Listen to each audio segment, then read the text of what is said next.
శ్రీ గురుభ్యో నమ. శ్రీ మహాగణాధిపతే నమ. శ్రీ మహాసరస్వత్యై నమ. హరి ఓం శ్రీమాత్రే నమ. ప్రేక్షకులందరికీ నమస్కారములు. ఈ యొక్క జూన్ మాసంలో జ్యేష్ఠ మాసం యొక్క ఫలితాలు ఏ విధంగా ఉంటున్నాయి?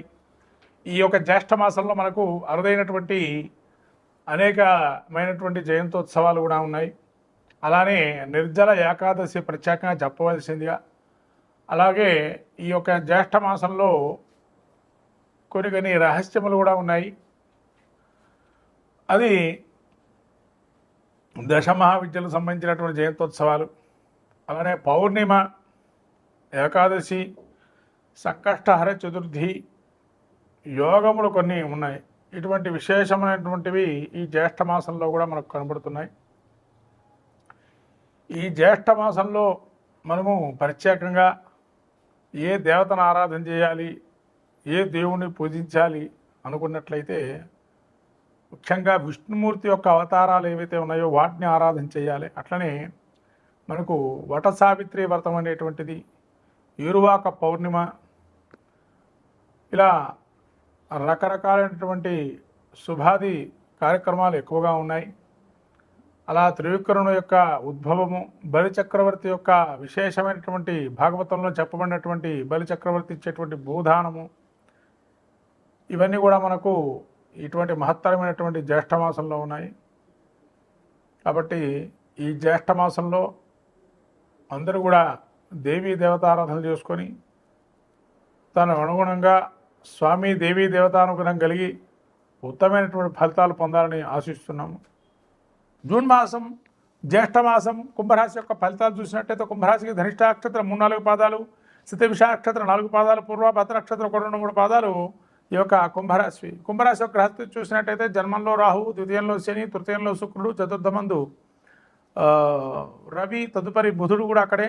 తదుపరి స్థానం బుధుడు 7వ తారీఖు నుంచి మిథున రాశిలో సంచారం చేస్తూ పంచమ స్థానంలో, అట్లనే పంచమంలో గురువు, పంచమంలో రవి 15వ తారీఖు నుంచి పంచమంలో రవి, అట్లనే కుజ కేతువులు వీరికి ఈ యొక్క 7వ తారీఖు జూన్ నుంచి కుజకేతువులు సప్తమ స్థానంలో సంచారం చేస్తున్నారు. ఇటువంటి గ్రహస్థితి చూసినట్టయితే ముఖ్యంగా రవి పంచమ స్థానంలో ఉండటం వల్ల రాజసన్మానం, రాజసమానంగా గౌరవం, కొంతవరకు అనుకూలమైన ఫలితాలు ఉన్నాయి. ధన నష్టం జరిగినా కూడా ఆదాయానికి సంబంధించి లోటుగా ఉండదు.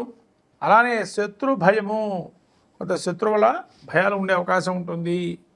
రవి కొంత శారీరక శ్రమ కూడా పెట్టే అవకాశం ఉంటుంది. కష్టం చేస్తున్న అని ఒక మనసులోంచి ఒక భావన ఏర్పడే అవకాశం ఉంటుంది. అట్లానే బుధుడు మీకు పంచమ స్థానంతో, అట్లానే బుధుడు మీకు పంచమ స్థానంలో ఉండటం వల్ల కొన్ని చిన్న చిన్న వ్యాధులు వచ్చే అవకాశం ఉంటుంది. వాటిని వెంబడే తగ్గిపోయే అవకాశం ఉంటుంది. గురువు అనుగ్రహం పంచమ స్థానంలో ఉన్నాడు కాబట్టి తీవ్రమైన ఉష్ణ సంబంధమైన వ్యాధులతో ఇబ్బంది పడే అవకాశం ఉంటుంది. మనస్సు చికాకుగా ఉంటుంది. కానీ వెంటనే మీకు జూన్ చివరాంకంలో కొంత అనుకూలంగా ఉంటుంది. ఇవన్నీ కూడా పోగొట్టుకొని మళ్ళీ కొంత పోటీ పరీక్షల్లో కానీ, విద్యార్థులు కానీ, రాజకీయ నాయకులు కానీ లాభించే అవకాశం ఉంటుంది. మనోధైర్యము, ముందుకెళ్ళడం మంచిదనుకుంటారు. ధనలాభాలు ఎక్కువగా ఉంటాయి. విజయం సాధించే అవకాశం కూడా ఎక్కువ ఉంటుంది. మీ మాటని ఎక్కడ కూడా వాళ్ళు తీసిపోకుండా కొంత మీ కిందే ఉండేటువంటి వారు, పై ఉండేటువంటి మీ ఇన్ఫర్మేషన్ అంతా కూడా తీసుకొని మిమ్మల్ని ఒక మంచి స్థాయిలో పెట్టే అవకాశం ఉంటుంది. కుంభరాశి వారికి ఏలినాటి శని ప్రభావం ఉన్నా కూడా యోగదాయకంగా ఉంటుంది ఈ యొక్క మాసంలో బుధుడి యొక్క అనుగ్రహం వల్ల. అట్లానే చివరిలో అది కూడా మొదట్లో బాగుండదు, చివరి 7 రోజులు కూడా బాగుంది జూన్ మాసంలో. కుజుడి యొక్క పరిస్థితి చూస్తే సప్తమ స్థానంలో సంచారం చేస్తున్నాడు. మీకు ఉదర సంబంధం అంటే లార్జ్ ఇంటెస్టైన్స్ అంటే మనకు కడుపులో ఉన్నటువంటి ఏదైతే నరాలు ఉంటాయో వాటికి సంబంధించిన ఇబ్బందులు వచ్చే అవకాశం ఉంటుంది. తర్వాత కొంత అల్సర్స్ కానీ, బ్లడ్కి సంబంధించిన రిలేషన్ కానీ, మోకాళ్ళ నొప్పులు కానీ, కుటుంబ కలతలు కానీ, అంటే మీ మాటని ఎదుటి మంచి విపరీత అర్థాలు తీసుకోవడం, రెచ్చగొట్టడం లాంటివి చేసే అవకాశం ఎక్కువగా ఉండడం, కొంత బంధుమిత్రాదులతో కూడా కొంత పోట్లాట్లు ఏర్పాటు చేసుకోవటం. శుక్రుడు మీకు 3వ స్థానంలో సంచారం చేస్తూ వ్యాపారస్తులుగా మిమ్మల్ని భాగస్వామ్యంగా ఉండేటువంటి వారితో కూడా నష్టం ఉండటము, మీ యొక్క తోబుట్టువులు మిమ్మల్ని దూరంగా పెట్టడము, లేదా అన్నదమ్ముల వల్ల కొట్లాటలు జరగటము, అట్లనే జీవనాధార సమస్యలు అంటే జీవం ముందరికి పోవాలంటే ధనం కావాలి. కొంత ధనానికి ఎత్తుకునే పరిస్థితి, అట్లా కొంత ఇబ్బందులు పడే అవకాశం ఉంటుంది. ఎంతో కష్టం చేస్తే కానీ ఫలితం ఉండని పరిస్థితి.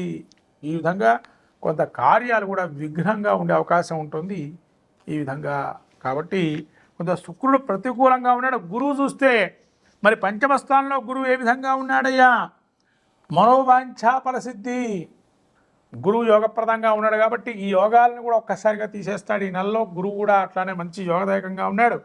దైవానుగ్రహం మీ వద్ద ఉంది అనుకోవాలి. గురువు యొక్క అనుగ్రహం ఉంది కాబట్టి ఇవన్నీ చిన్న చిన్నవే అనుకునే ఒక భావంతో ఉంటారు. మనస్సులో కూడా అలానే తలుస్తారు. ఐశ్వర్యము, కాలానుగుణంగా కార్యాశక్తి, బంధుమిత్రాదులతో కూడా కీర్తి ప్రతిష్టాదులు, ధనలాభము ఇవన్నీ గురువు ఇస్తున్నాడు.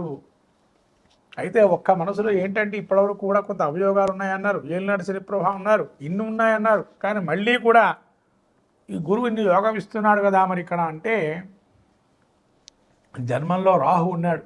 రాహు ఎటువంటి సమస్య ఇస్తాడయ్యా అంటే బాగా విపరీతమైనటువంటి రెచ్చగొట్టేతనాన్ని ఇస్తాడు. అంటే మనిషిని మొత్తం పిండి చేసే పరిస్థితి రాహుది. అంటే ఇంకా పౌడర్ చేయడానికి రెడీగా ఉంటాడు. అందుకని యాష్ కలర్ అంటారు రాహుకి. అంటే పౌడర్ చేసేస్తే ఇలా భస్వం చేసేద్దామనే స్థితిలోకి వస్తాడు. ఇక అంటే ఆ స్థితికి తీసుకొస్తాడు. ఇంత శ్రమ పడినా మాకు లాభం లేదా అంటే శ్రమ పడతారు కాబట్టి లాభం తర్వాత వస్తుంది. ఇంతవరకు శ్రమ పడుతూ ఉంటారు, తర్వాత కాలంలో లాభం వచ్చే అవకాశం ఉంటుంది. మరి అట్లాగే శని యొక్క ఫలితాలు చూద్దాం. శని ఏ విధంగా ఉన్నాడు అంటే శని ద్వితీయ స్థానంలో ఉన్నాడు. అంటే గౌరవ మర్యాదలు కొంత ఇబ్బంది కలిగిన, దూషణలు కలిగిన, ఆరోగ్యానికి కొన్ని ఇబ్బంది పెట్టిన, కుటుంబ కలతలున్నా కూడా గురువు అనుగ్రహం వల్ల ఇవన్నీ ఛేదించుకుంటూ ఉంటారు కొద్ది కొద్దిగా. ఇవన్నీ చిన్న చిన్న సమస్యలే. మనిషి అన్న తర్వాత జీవితంలో అనేక సమస్యలు ఉంటాయి. అటు ధనపరంగా కావచ్చు, శారీరకంగా కావచ్చు, మానసికంగా కావచ్చు, రుణగ్రహీతలుగా కావచ్చు.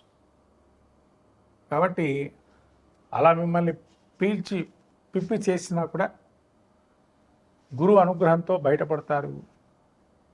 కాబట్టి రాబోయేటువంటి జూన్ మాసంలో ఒక గురువు యోగదాయకంగా ఉంటున్నాడు.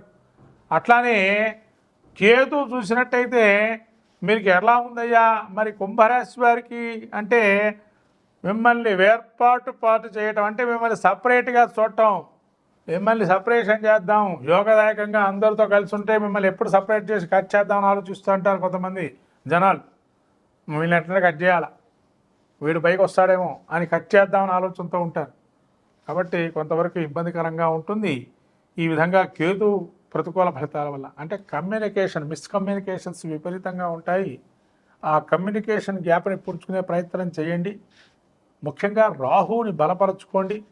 రాహు బలపరుచుకోవటం అంటే ఏ విధంగా అంటే ప్రతి శనివారం కానీ ప్రతి ఆదివారం కానీ గ్రామదేవతా గుడికి వెళ్ళి కుంకుమార్చన చేయటం, ఖడ్గమాల స్తోత్ర పానం చేసుకోవటం, మినుముల్ని నల్లటి ఆవుకి తినిపించడం శనివారం రోజు చేయటం వల్ల ఇంకా మంచి ఫలితాలు వస్తాయి. అట్లానే మిగతా గ్రహాలకు సంబంధించి కూడా ఆదివారం రోజు వెళ్ళి నవగ్రహాలకి ప్రతినిత్యం కూడా పూజ చేసుకోవటం వల్ల మంచి ఫలితాలు ఉంటాయి.